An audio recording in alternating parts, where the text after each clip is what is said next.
Welcome to the Saturday Cadence Podcast.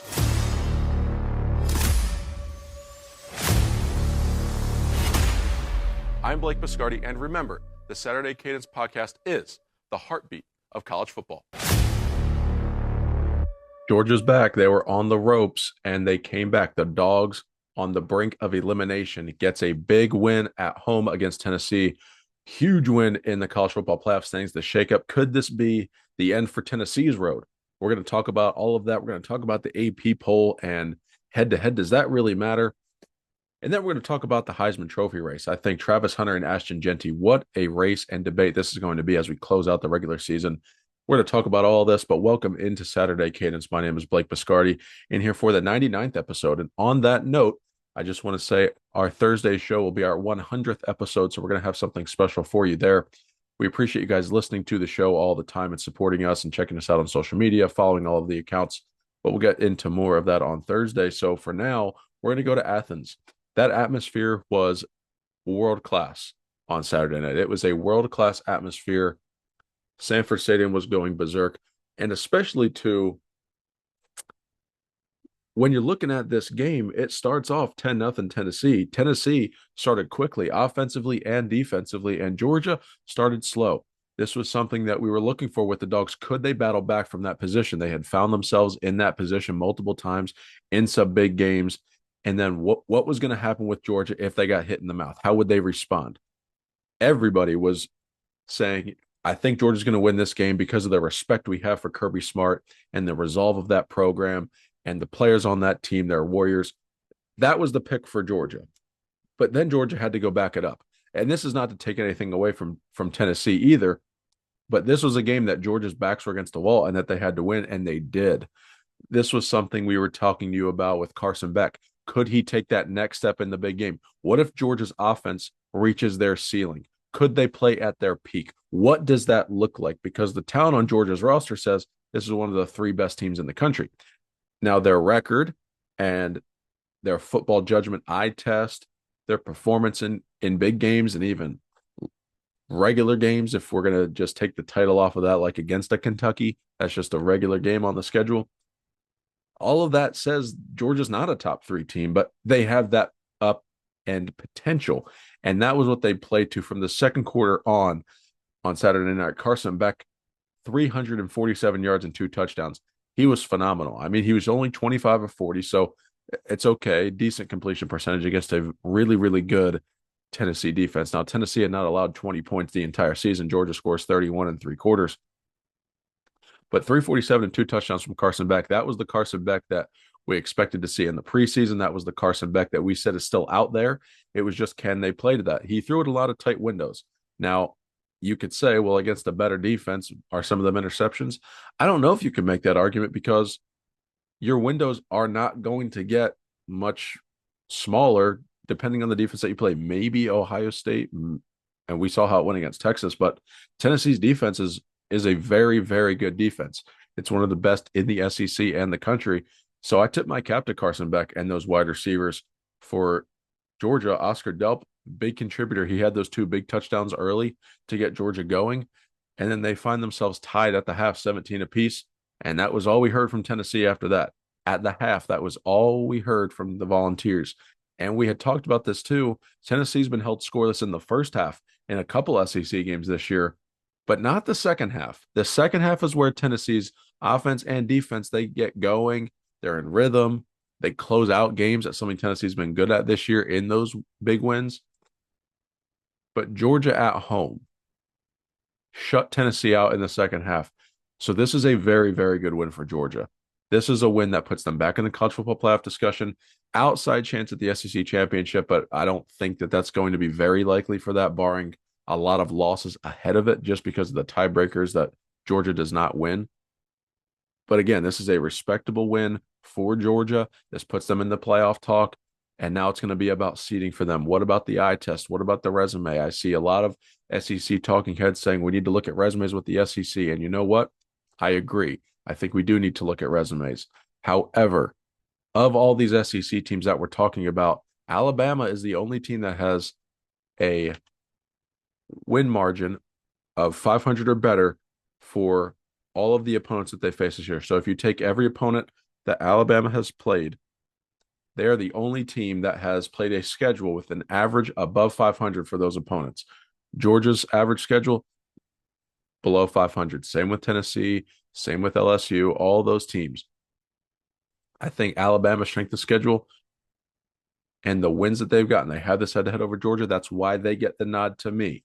Georgia, though, has played an extremely difficult schedule. I have said this from the preseason that Georgia and Ohio State got the short end of the sticks with this conference expansion first-year scheduling. Georgia had to go on the road to Tuscaloosa, on the road to Austin. They had to go on the road to Oxford and host Tennessee at home. I mean, that is a gruesome schedule, worse than Ohio State's. And then the Buckeyes had to go to Eugene, to State College, and now, bonus game here, hosting top 5 Indiana on Saturday. We'll get into that on the Thursday show. But there is something to be said about Georgia at 8-2 with that schedule. I think Georgia should definitely be in the playoff. This should lock up a spot for them. And again, it's just going to be about seeding. The one thing, though, I want to caution you with Georgia is they ran the ball for 106 yards. Georgia has had a problem running the football this year, but especially in big games. If there is a defense in the playoff, or let's even say the SEC championship game for argument's sake, that can take not close off the passing game, but force Georgia to run the football a little bit, would they be able to be successful? Or would Georgia be able to run the football against a 4-man front or a 5-man box or a 6-man box? What if Georgia becomes one-dimensional where they have to throw the football and defenses can sit back and play zone coverage, or maybe they really trust the DBs and they sit back and man, but then you have the linebackers just lurking? What if that happens to Georgia? What does Georgia look like in that spot? That's something that I want to watch in the playoff because it's one-game seasons from this point forward for everybody. That's my caution with Georgia is this Carson Beck showing up, not a surprise. It was something we've been waiting on. Kirby Smart having his team ready to play, them being motivated, I expect that. This is the Georgia team that I expect to see in the playoff. I don't expect to see the Georgia team that went to Ole Miss. I expect to see this Georgia team. So it's going to be best on best. Can Georgia efficiently run the football enough where they can still throw the football and be effective in the passing game? That's the thing that I want to watch because they have the players, but the offensive line has not performed to its expectation this year. So that's something that I want to watch with Georgia when we're looking at them down the stretch. But again, Tennessee too, I think they need to hope that Indiana gets blown out this weekend because I think that's the only way a team that should be in the playoff falls out of it. I think you're getting 4 SEC regardless, and I think you're getting 3 Big Ten regardless. But again, this is barring a crazy, crazy upset. But Indiana, that strength of schedule argument is going to come into play. Does Tennessee have the wins to win an argument over Indiana? So let's be reminded of Tennessee's resume real quick. You're looking at the schedule, Oklahoma, that's not as good of a win as we thought. The win over Florida is getting better. So that's a notch for Tennessee. The win over Alabama is huge. That is their best win. And then they have a good loss, quote unquote. I know losing is not good, but this is terminology that we use, a good loss on the road in Sanford Stadium to Georgia. So this is something to watch for Tennessee. That win over Alabama, will that be the thing that gets the Vols in the playoff over Indiana should they lose to Ohio State by double digits? And then you're sitting there thinking, okay, who did Indiana beat? They had 1-game season. This is their chance to prove it. So we'll see, because Nebraska and Michigan should have been big wins, but they were not for Indiana. But Indiana can't help their schedule. And if you're 11-1 in the Big Ten, I do think that you should be in. But we'll look elsewhere here. BYU, this is something we had on the caution meter. I thought that BYU, I did not like the line on this game. It was 3. I thought, you know what? BYU will win this game. They will find a way. I know Kansas says not what its record says that it is. It's not really a 3-6 team coming into this game. They're better than that. They just had a really shaky start and some injuries. Kansas is a decent football team. Kansas and Florida, very dangerous. They're teams that do not have winning records, very dangerous. So BYU goes down. Finally, this is trouble for the Big 12. It's trouble. Arizona State is surging. Colorado is surging. And now BYU sitting there with a loss I don't know. The Big 12 cannot get two teams in. Arizona State BYU. This is a massive game coming up on Saturday. We'll talk about this on the Thursday show. That's going to be for a spot in the Big 12 championship game. Think about that. So BYU, Arizona State, and Colorado. Those are the three teams alive to me that could win the Big 12, get the auto bid to the playoff, and then anything can happen from there. But I do not think the Big 12 can get two teams into the playoff. I don't think there's an argument for that. There was a slight argument, slight, and I mean like less than 10% in my book, that if Colorado beat BYU close, like it's a field goal game, very competitive, maybe BYU doesn't fall all the way out of the poll if that's their first loss because they were already ranked sixth this week. That's gone now. The Big 12 is only getting the champion, and that is how I see that. So that's a big win there. Oregon struggled against Wisconsin. Luke Fickell had his team ready again, something that we expected. However, did think that Oregon would be able to pull away. Well, they did not. Wisconsin's defense played out of its mind. This was one of the best defensive performances by the Badgers this season. Oregon was caught. They scored 16 points, and they really had to fight for them. Dylan Gabriel, not super effective. He threw for 218 and an interception. But Jordan James on the ground, that was Oregon's saving grace there. He was 25 carries, 121 yards, and a touchdown. He was the MVP of this game for Oregon on offense. So the Ducks survive. They stay alive as the number one team in the country. They are at 11-0 now. They've got the off week coming up before they finish the season with Washington at home, rivalry game. So Oregon will be idle this week when there's a big slate riddled with upset potential. We will talk about this again on Thursday. Lots of good football. Ole Miss, I'm looking at you going to the Swamp. Gainesville is going to be very, very dangerous. Speaking of Gainesville, Florida put out a letter retaining Billy Napier. This was something everybody thought he was on the hot seat. The schedule, there's no way he survives it. They'd be lucky to get 4 wins. Well, they've got 5 with 2 football games to play. This Florida team could go to a bowl game and better yet, even be 7-5. DJ Lagway, you cannot understate how valuable that this young quarterback is. He is one of the best young talents in the sport, and he's going to have Florida in a really good spot. If they can keep everything intact, they can keep this recruiting class, plug some holes in the portal, this Florida team is going to make noise in the SEC next year. And on the flip side, Brian Kelly, 3 straight losses for LSU. Where do you go from here? What do you do? Is Brian Kelly's seat hot? Is it warm? I mean, I'm not suggesting you fire anybody. That's not what I'm here to do on the show. But for LSU, you're looking at the college football playoff and the SEC championship game up until this spot. I mean, even losing back-to-back games, it was still alive.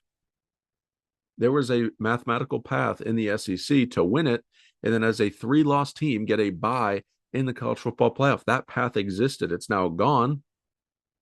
And they got the help. Georgia gave Tennessee the second loss. I mean, it was there.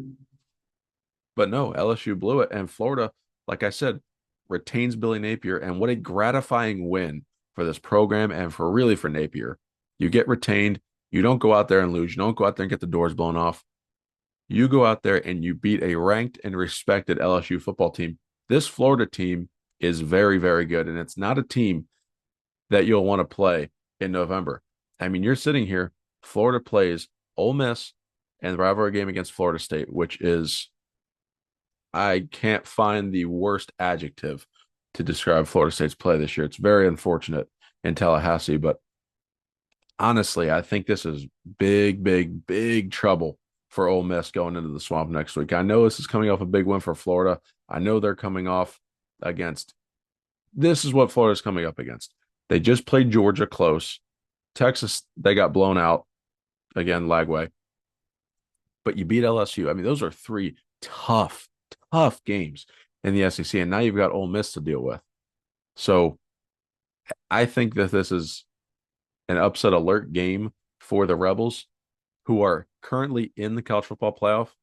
But this is one to watch. But then again, let's just say Ole Miss takes care of business.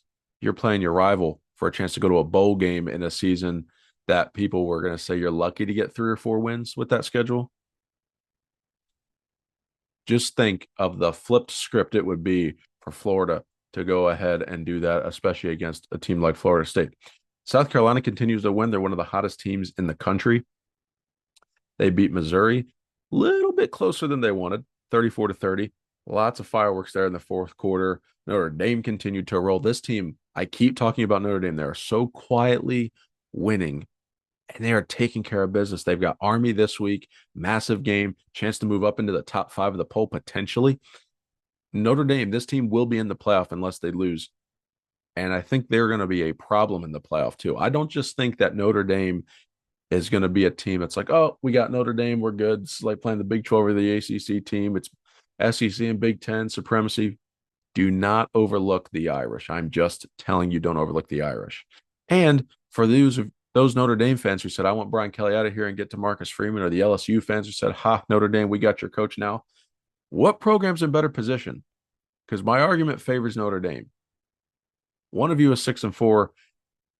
The other of you is sitting at 9-1 in prime position for a playoff and a home game in the playoffs at that. Tulane, this is the other team with the group of 5. Tulane beats Navy 35-0. This team is winning. This team is taking care of business. Boise State, if they lose, Army plays Notre Dame this week, so maybe Army could lose. Don't write off Tulane getting in the playoff. I know Boise State is everyone's sweetheart with Ashton, Jeanty, and the Heisman campaign, and we'll get to that in a minute. Tulane, do not write them off from the American to go to the college football playoff. That is a good football team, and they could potentially see themselves in that 12-team field. Same thing. Like I said, Colorado takes care of business. Texas survives. There was the plus 13 cover, plus 13.5 actually for Arkansas. And then Ohio State, Northwestern at Wrigley Field. The Buckeyes handle business there. Got a big top 5 matchup against Indiana coming this Saturday in the Horseshoe. Finally one at home for the Buckeyes, just like Georgia. All these big games on the road, finally get one at home. Charged up atmosphere. It's going to be at noon, though. I like the Buckeyes and where they're trending right now. But let's look at this AP poll that came out. I think these are my problems, and I'm going to explain why. Oregon, Ohio State, Texas, Penn State, Indiana. That's the top 5. It stays the same. My problem lies with after that, and not so much Notre Dame. So let me group Notre Dame with this top 6 here. The SEC teams. There is a cluster of SEC teams. How do you rank these SEC teams? Okay. You have Notre Dame at 6, Alabama 7, Georgia at 8, Ole Miss at 9, Tennessee at 10. My problem is head-to-head has to matter to me, in my opinion. Okay. I get that Georgia's resume is better than Ole Miss's resume. What I don't get is how this game was played 2 weeks ago, and already Georgia has surpassed Ole Miss in the rankings. It just happened. It happened 2 weeks ago. And you have already jumped Ole Miss with the team that they just beat. That could be the difference. And it is right now, if we're taking the AP poll, that could be the difference between a home game.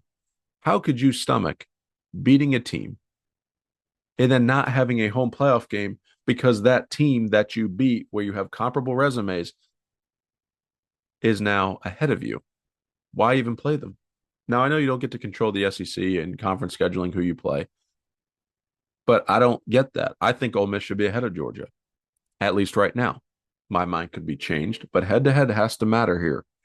If this game happened in September, I could understand. Like, let's say that USC and LSU, that's a week 1 game. USC wins it, okay? USC just squeaks by after that. They're getting a couple of other wins, similar to BYU. They're just skating by their schedule. They're finding ways to win. They're blowing some teams out, but nothing's jumping off the page at you. Well, LSU starts mounting up a couple ranked wins. They start looking better. They creep back up in the rankings, and all of a sudden that they pass USC. And you know what? They pass them by a couple. I get that. Teams look different in the beginning of the season than the end of the season. But in the month of November,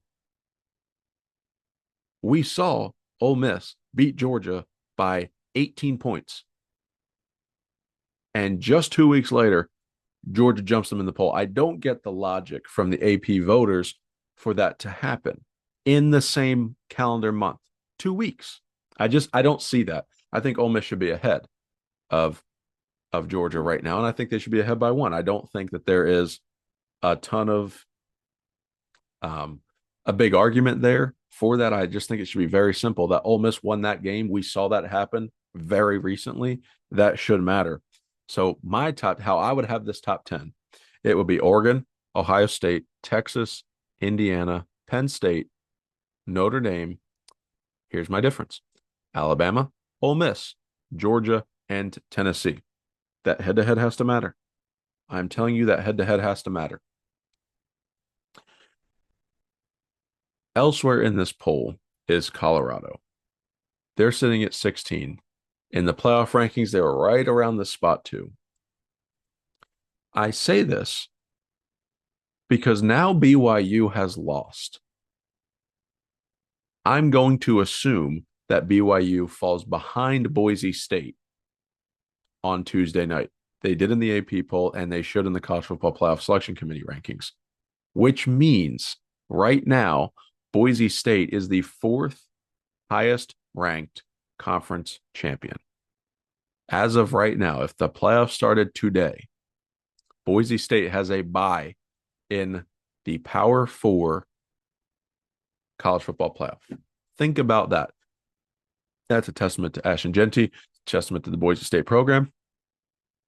Also to the midity, just a word I made up for mid, for the Big 12.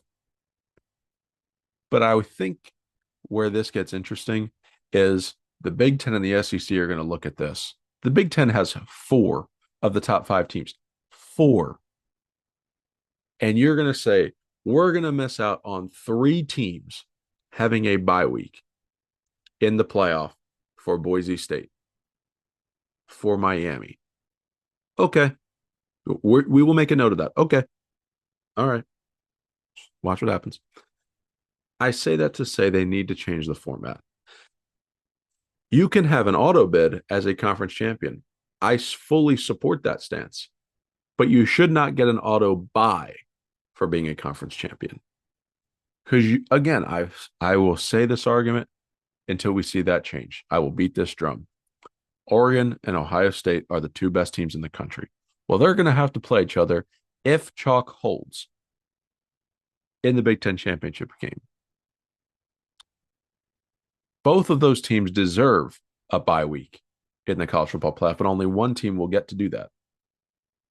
In the SEC, same thing. Let's say Indiana loses. What about Notre Dame? One of those SEC teams, 2 of those SEC teams don't deserve a bye week. Okay. As the Big Ten, the SEC, I'm just that they're going to make that note. That's going to have to change. It needs to be the top 4 teams in this playoff bracket get a bye week, regardless of your conference affiliation. Give me an auto bid if I win a conference, maybe even a home game. But there's no way that you're going to tell me that there's not an ACC team or a Big 12 team or a group of 5 team, 3 of the potential criteria to earn a bye week. There's not one of those 3 conferences that has a team inside the top 10. And they're going to get 2 of the 4. They're going to get 50% of the bye weeks in the college football playoff. 50% of them, 2 of the 4. Yet they don't have a team ranked inside the top 10. Make that make sense, because it doesn't make sense to me. You have got 4 Big 10 teams, Notre Dame, and 5 SEC teams. That is your college football playoff top 10 rankings. And you're going to tell me that we should not change the format and that this format works because, well, it's inclusion. We want everybody in. Earn a bye week. Winning your conference is hard. I'm not trying to downplay that, but these conferences are not created equal, and that's my point. The conferences are not created equal. So if you earn a top 4 ranking in the season, you should get a bye. That is how I personally feel about this playoff format and about the rankings and everything else. I think those top 4 teams should have a bye. So right now that would be Oregon, Ohio State, Texas, and Penn State. And let's say Ohio State beats Oregon for argument's sake here. Oregon would then not have a bye. If we were in the 14 format, guess where Oregon's getting ranked? 3, maybe 4. I'm just saying, a loss wouldn't. I don't think either team, honestly. You're going to tell me even Ohio State's second loss, they'd be the first 2-loss team in the playoff. 2 top 5 wins, 1 on the road, 1 at home, a 1-point loss to the number 1 team in the country, and then a close loss to the number 1 team in the country. That's a top 4 resume to me. But that's just how I feel about it. Anyway, Heisman Trophy voting. Okay. Especially with this 14 format. Again, I'm really trying to fix college football in this episode. It's not exactly how I plan to do that, but here we are. If I am a Heisman voter and there are still football games ahead on the schedule, why am I voting early? It's not like the election. It's not. In the election, you have policies and you know about these candidates and these parties and what they stand for. Well, in college football, there should not be early voting. There should not be. I disagree. There are opportunities ahead for Travis Hunter. There are opportunities ahead for Ashton Jeanty. There are opportunities again ahead for Dylan Gabriel, for Will Howard, for Curtis O'Rourke. There are big, major opportunities ahead for these players. And we're going to have people vote early. It's a close race between Travis Hunter and Ashton Jeanty. I think Dylan Gabriel is maybe third, but I think that you should wait until all the games are played, that the Heisman should be an award that's given out at the end, or at least after the conference championship games, maybe not toward the playoff, but I don't think you should be able to vote until the conference championship games are done and then give that award between there and the playoff. If not, I mean, I really think it should be the MVP of the entire season, the most outstanding player in college football. I do. And sometimes that player will not make the college football playoff, but this year it looks very likely that they will. I just don't see why you want to early vote on this. Get all the data points in, get all the performances in. Watch Ashton Jeanty, stay up late, watch him out on the West Coast. I mean, what he's doing is special. And that's not to say what Travis Hunter is not doing, and what he's doing is not special. I think they're both deserving of the award. And if you said Travis Hunter wins the Heisman, Ashton Jeanty was second, awesome. Congratulations. If you say the other way around, Ashton Jeanty wins it and Travis Hunter is a close second, congratulations. Seriously. Both of these two guys are deserving, even a co-Heisman Trophy. Honestly, I mean, both of these guys are really good. I think that's the race right now. I would probably give Jeanty probably a slight edge, but man, it's hard to underscore Travis Hunter, man. Colorado is not Colorado without Travis Hunter, but Boise's not Boise without Jeanty. I mean, I saw a prop bet for 192.5 yards for Ashton Jeanty as an over-under. That's unbelievable.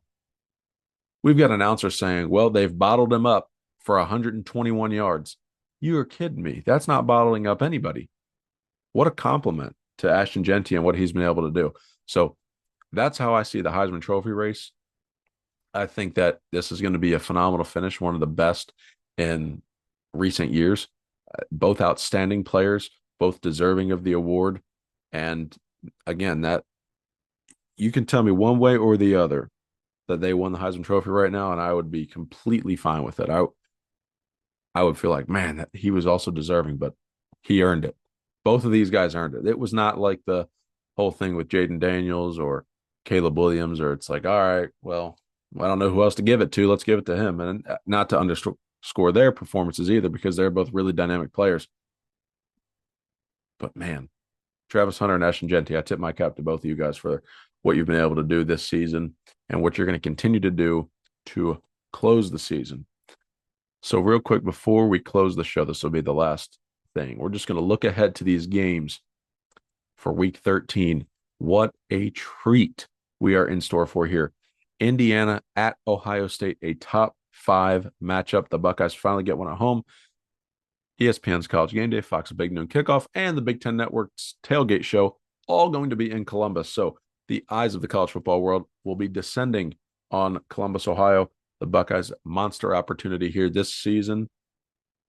This second part of the season starts right now for the Buckeyes. Every game's going to get more important from here. Can they do it? Indiana, this is your chance to make a case to the playoff committee, one way or the other. Huge game. Ole Miss at Florida, I've talked about that one. That's a 12 o'clock kick as well. Slide down the slate just a little bit. BYU and Arizona State, 3:30 for a spot in the Big 12 championship game. Great one. Colorado could be on upset alert here. Rock Chalk Jayhawk playing Kansas. Jalen Daniels getting better. That's a 3:30 kick. And then you look down to the nightcap, and here we are. Army Notre Dame. What a game that this is going to be. You get a Service Academy undefeated in November, the week before Thanksgiving, against Notre Dame. This game is going to be outstanding. I cannot wait to see this one at 7 o'clock on NBC. We'll have a lot more for you on those games on Thursday for our 100th episode. We appreciate you for listening today and tuning into the show. Make sure to like and subscribe to the channel. Leave us a review. It helps us out. Check us out on social media at Saturday Cadence for more content throughout the week. And remember, the Saturday Cadence podcast is the heartbeat of college football. My name is Blake Biscardi, and we will see you next time. God bless.